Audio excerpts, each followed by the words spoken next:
Good afternoon, geniuses. Let's talk about how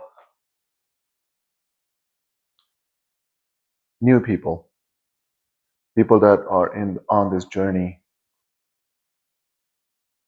and they're trying to figure things out. They're trying to figure out, they're trying to find signs that what they're doing is working. There was a recent comment this morning of this lady. I'm sorry, I didn't look at your username to catch your name, but um, she said, how do we activate our energy centers? Now, I have a completely detailed video on how do you do that for each center, how I felt, how I think about it from a visualization standpoint, thinking about the activation of energy centers and blessing them. And then how do you put your attention and awareness on each of those? From Kegel to feeling the number one, literally, all the way to 8.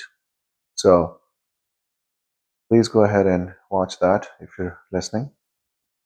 So back to people that are new and they want to know if what they're doing is working.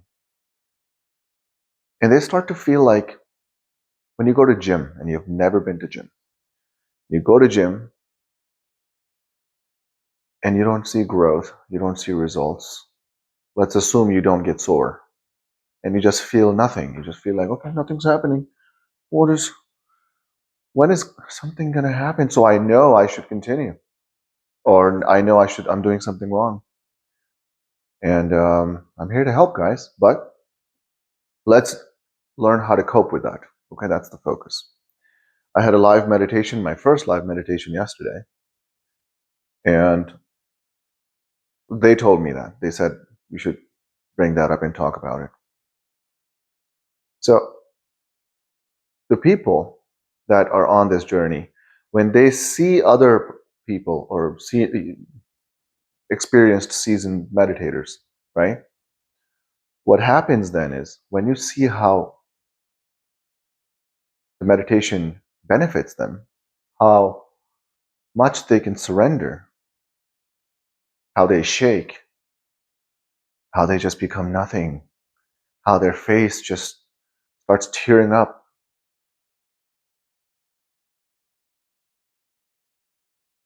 And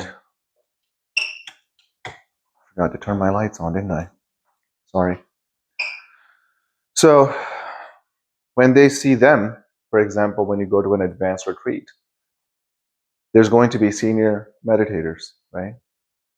There's going to be advanced meditators, such as myself, and and and when you sit next to them and you're meditating, it's a little discouraging because you're like, what am I doing wrong? This guy's feeling it, I'm not feeling it. I'm going to keep drumming this, guys. I'm going to keep drumming this. You have to keep blessing your energy centers. And I have a video just dedicated to that. Okay, people loved it. It made a lot of clarity to people. Now, before I move on with coping, let me just answer one comment real quick, okay, which was about the breath work. So I've mentioned the breath work in a couple different videos. I might make a funny face. I'm not going to do it in front of the camera.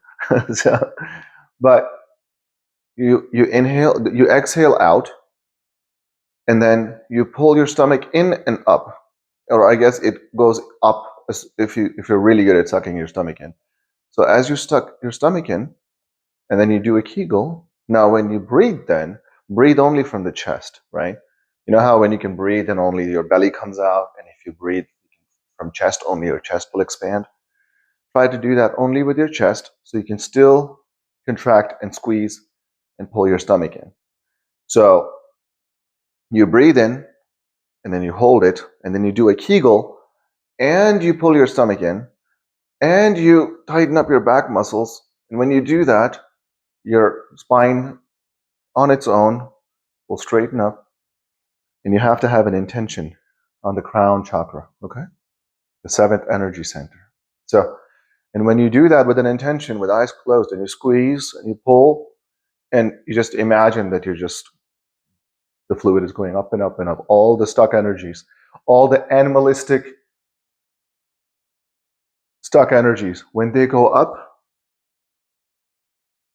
what happens is that all the energies that you would release generally outward, they're now shooting upward. And when they shoot upward, they turn you, whew, see? I just, you get so good at this, guys, that just talking about it, you're activating and you're just seeing vibrations and waves and go up. And then some body parts will start shaking, like sometimes legs will begin to shake. And when it goes up, out your crown chakra, number 7, it turns you into a beautiful North Pole, South Pole magnet. And afterwards, you can pick your meditation, you can pick your intention, you can bless your energy center, you can do all of that stuff. You can do you can do sort of an electric blessings too. And once you do that, and let's say you're doing that as a person who has never meditated, you're doing it for the first time, you will feel silly, you will feel like you're just bored. Your subconscious program is pushing random thoughts to get a reaction out of you. Your subconscious mind, your body, subconscious mind, is sending thoughts to your conscious mind to make you angry, to remind you you're not good enough.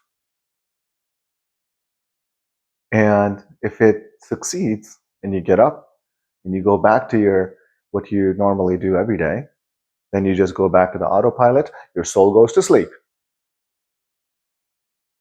So what you have to do is, this is why I say you must understand what is about to happen when you begin this journey. I do have a specific video on this. See, I'm breaking things down for you guys, so I don't want to have to mix too many topics at once. We're going to stick it to the coping. If you know what is going to happen to you, you have the knowledge, then when you do meditations and you're blessing your energy centers and you're like, well, I can't feel it, but I hope I feel it in a few weeks. And you just keep doing that every day. Keep doing that every day, because every time you're doing that, you're creating new connections in your body, all the brains. You're making new connections and you're creating new prints of new experiences in your brain. And if you don't revisit them, those connections would break apart in hours or days. That happens. In days, you'll be back to your old self.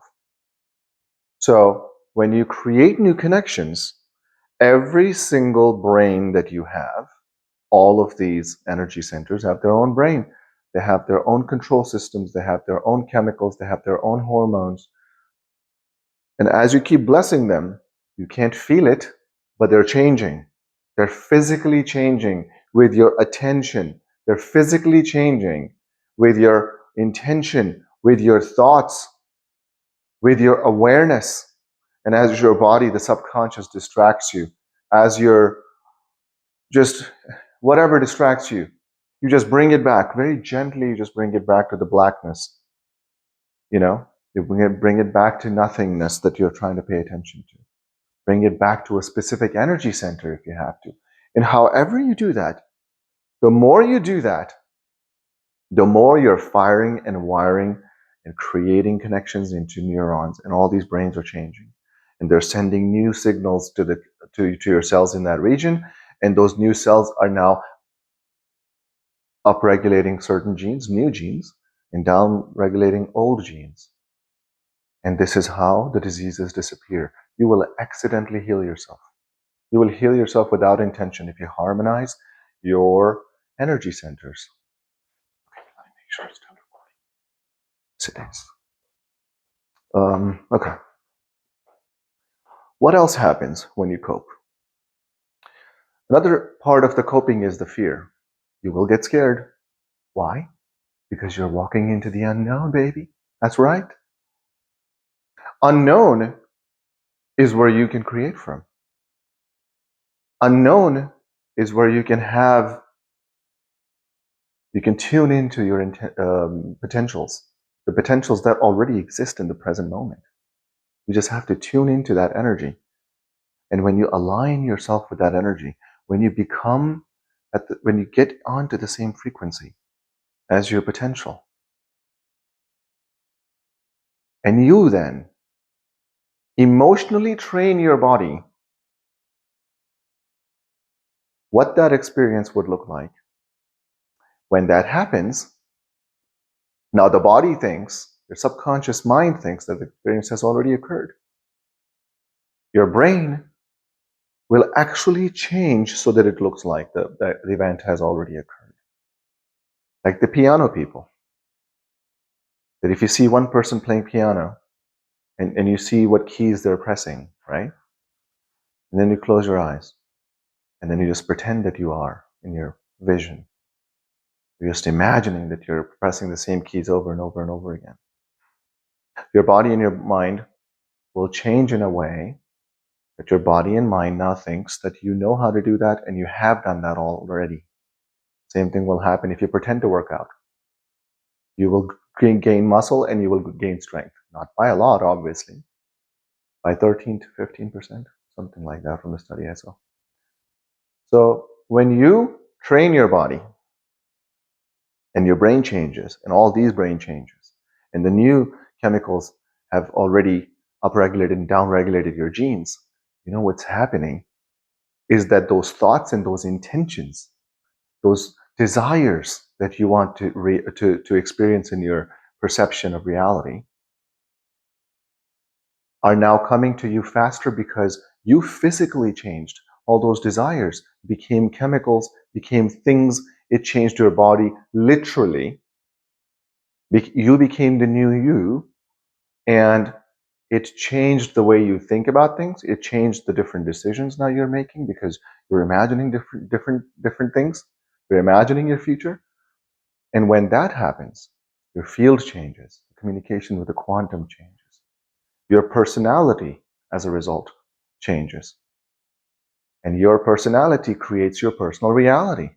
So as your personality changes, after all the other things change, now the hologram must represent that change on the outside.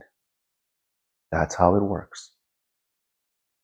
So believing that this will happen, and then understanding the fear that every time you become nothing, so when you become nothing, you become everything. When you become no time, you get to every time. Because there's no separation outside of space and time. How do you get there? Your awareness. When you sit there and you don't move your body, you just relax, and all of a sudden you start to feel things. You'll get scared. You start to feel like there's a presence around me. Is there somebody in the room? There are fears. We experience less than 1% of reality. So when you get outside of yourself, when you get away from yourself, when you get out of the way, when you drop the persona of who you think you are, when you get rid of the identity, you become pure consciousness. Sounds esoteric. Yes, words are not enough to describe these. One of you, Kyoko from Japan, she had such an amazing blessings of the energy center or the walking meditation that she's sending me a voice note and she wanted to tell me how beautiful it was. She couldn't. She's like, I need to think about how to even tell you how I felt. So yes, as you get better, the less you can talk about it. The more speechless you become, the more in awe of life you become, the more you just want to bless every person that you walk by, the more you just feel love for everything and everyone that you see. When you touch things afterwards, you touch them with more attention, more awareness, because your senses have been heightened. So the touch to things begin to feel different. The way you see things begin to be different. Imagine if you could taste 20% better, more. If you could smell 20% more. If you could see 20% more. If you could hear 20% better. And as that happens, your body is changing, your cells are changing, your autonomic nervous system is becoming a champion because you know how to get out of the way so the body can heal itself. The body can upgrade itself. And as those things happen initially, you don't feel anything. Because those changes initially are too small. Your body needs to adapt before you start to feel your energy centers, before you start to feel what feeling nothing like looks like, feels like. When your waves that you are emitting, you go to theta when you're loopy, you go to alpha, you go down to delta, and then if you want to feel the real magic is when gamma happens, right? Lucy from Switzerland, she's the gamma girl. So that happens. And it just gets easier and easier because you learn to surrender without fear. Initially, you'll be scared.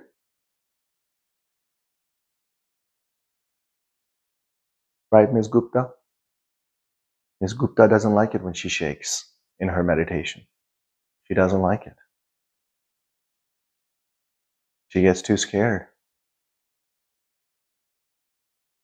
Even though she's really good at it. She's shaking, she's feeling things, she's like, I felt something around me, some presence around me, and it just got her scared.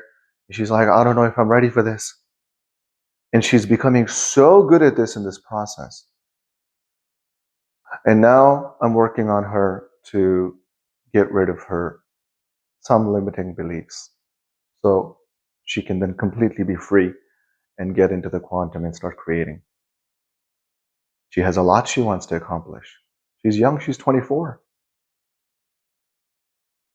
Christy, I'm talking to you. So coping is important because it'll stop you if you're not ready, if you don't know, if you don't have an idea of what is to come. A freight train will hit you. Some meditations you'll cry so much. But I have never seen anyone that cried a lot in a meditation and were upset or frustrated when they came out. Usually when that happens is when you really get scared. You start to feel people, you start to hear things that you normally wouldn't hear. And when that happens, people can get scared. When your body starts shaking and moving and you you start to become a little fearful of it. And that's normal. But if you don't know that it's going to happen, if you don't learn how to surrender within it, then you'll slow down the process, you'll reverse the process. Keep creating, guys. Wake up the magician.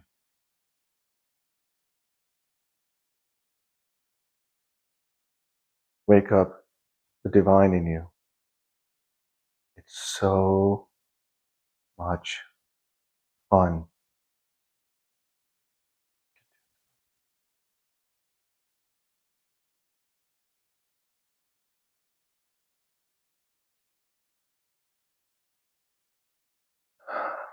Ask me if you guys have any coping questions. I'll address them later, okay? I love you.